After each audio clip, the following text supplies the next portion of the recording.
Good afternoon, good morning, good evening, anywhere you are watching Wytv. You're welcome to Trends on Wytv. My name is Ahmed Abbas Olatuji, but you can call me Sidon J Omoyagba, the only Idon on Wisdom Yard Television. The sponsor for this show is still Nokpa Albers, and you can as well be one of our sponsors. You can call the number on the screen or send us a DM and we'll get back to you as soon as possible. And Ramadan Kareem to all our Muslim brothers and sisters. Hope so now they enjoy the fast because today is day one. All right, let's move on with the trending news of today. The Senior Staff Association of Nigerian Universities, SSANU, and the Non-Academic Staff Union, NASU, have declared a 7-day warning strike to demand the payment of 4 months withheld salaries of their members following the 2022 nationwide strike. Now, I want to ask a question. Our government, Mr. President, sir, why is it that it is hard for you to pay salaries, but it is easy for you to ask people for tasks? People are paying tasks on every damn thing we are buying in Nigeria. Even if it is sugar, 10 naira sugar care, this is where sugar also 15 naira since. And on all these goods and commodities, you are collecting tax on it. But for you to pay salaries, we are even talking about you increasing minimum wage. We never had a good result on that. Not to talk of you having a withheld salaries that you've not paid workers. And these people are going to work every day. If they should stop working, you are going to change them instantly. And some people are even ready to work without salary. But people have been trying to complain on this withholding of salary. 4 months of salary. If senators are not being paid for 1 month, just 1 month, I know they would have called the government in order to do the necessity. But now it is the workers, the people that are working tirelessly every day, and you are owing them 4 months salaries. This is too much. But these people, NASU and SSANU are going on a 7-day warning strike, and they said if they are back and the government did not do anything, then they will go on an indefinite strike, which they didn't even know the time they will resume back to work. So the federal government should try and do something about this 4 months withheld salaries. But let's move on to the next one. Today, at least 7 people were critically injured in a gas explosion that rocked the steel company in Ogijo area of Shagam local government area in Ogun State. Now, I want to urge our government to try as much as possible to be going to all these companies, because all this thing that happened today now, 7 people were injured. Thank God we did not have any death result. It was just an injury. And those people that were injured are being taken to the hospital around the Korodu area of Lagos State. But then the government should at least be going to these companies once in a while to check, to sensitize them on how to make sure they are, what they are using in those companies, they are in good terms. Because all these things, we are seeing it as if it's not something important. But now, look at the repercussions.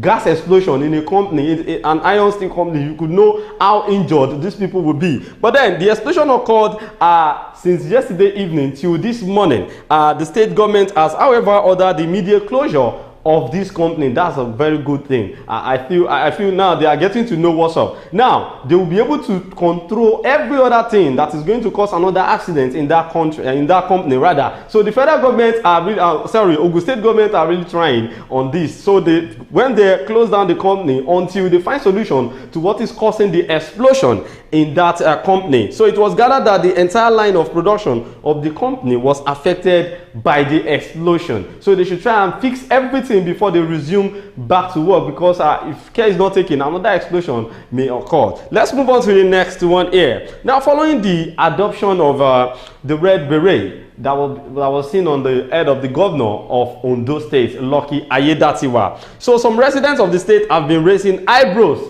Supporters of the governor under the umbrella of Lucky Ayedatiwa campaign organization Food Soldiers, LACOFS, have been wearing red beret as their symbol. Now let's ask ourselves, we all know that Vikings are the ones using red color on their, let's say that as a symbol of that cultism group. Now, seeing a old governor of a state, the chief security officer of a state, putting on a beret that has a red color, that means you're trying to tell us that maybe practically you are trying to fly the cultism you belong to. That's what people have been saying online since they saw this governor wearing this beret with his campaign group members. So I feel the governor is not doing well on this, and people have been probing him, trying to throw different comments online talking about the current situation with the governor of Ondo State. So I'm to ask you guys, do you feel it's the right thing for a governor to wear that kind of cap? If you check your screen, you will see there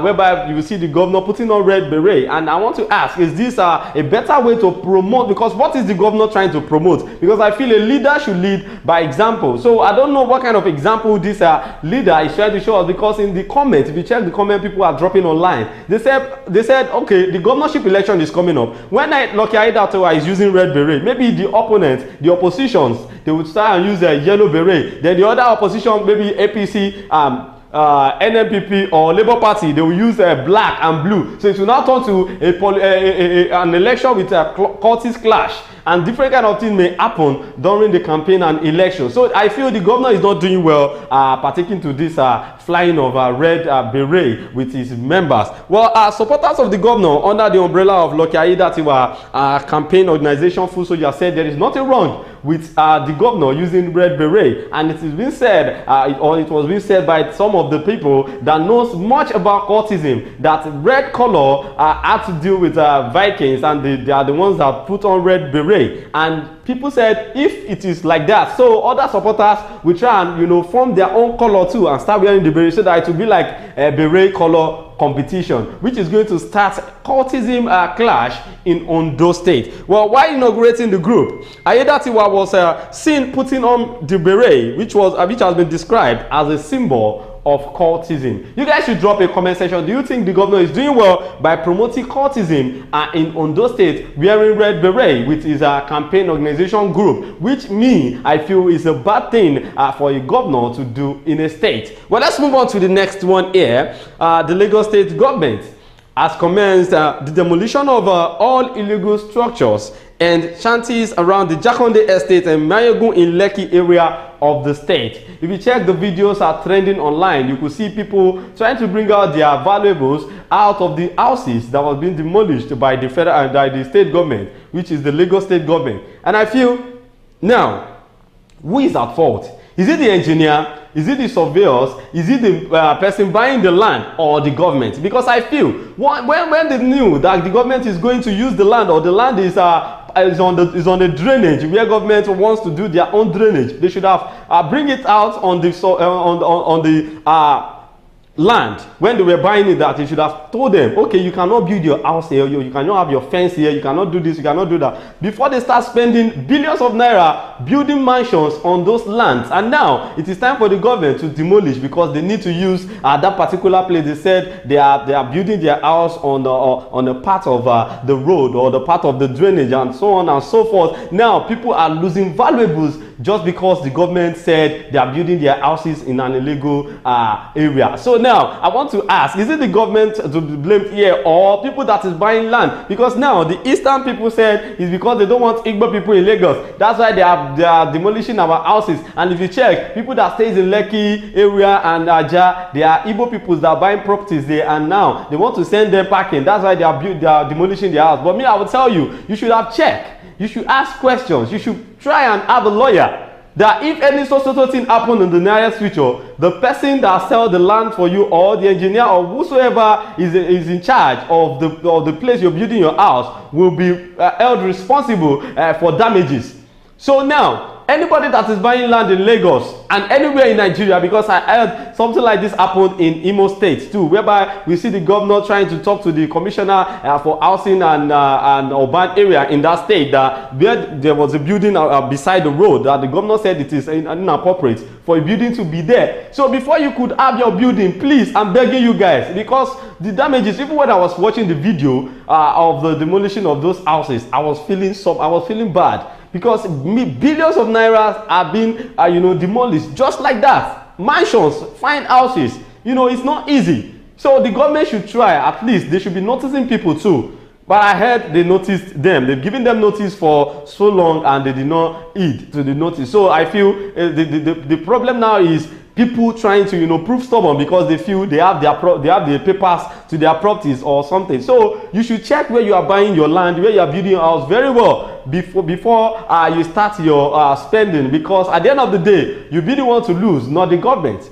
Well, before we end the show today, let me give you the last update on today's trend. This one is Ongono Felifeli because I just got the news and I had to let you guys know that the prices of some goods have been brought down by the government today. But I feel it's still the same to me. But let me just read it out for you guys, for you to know that the prices of some goods in the market have been brought down. For example, the prices of chicken 70 gram, which sold for 10,650 naira, now sells for 8,900 naira. Indomie standard pack 100 gram, which was sold for 15,000 naira, now go for 12,300 per carton. Then in the same vein, the 40-pack carton of Indomie Super Pack chicken flavor 120 gram, which sold for 17,950 naira, now sells for 14,700 naira.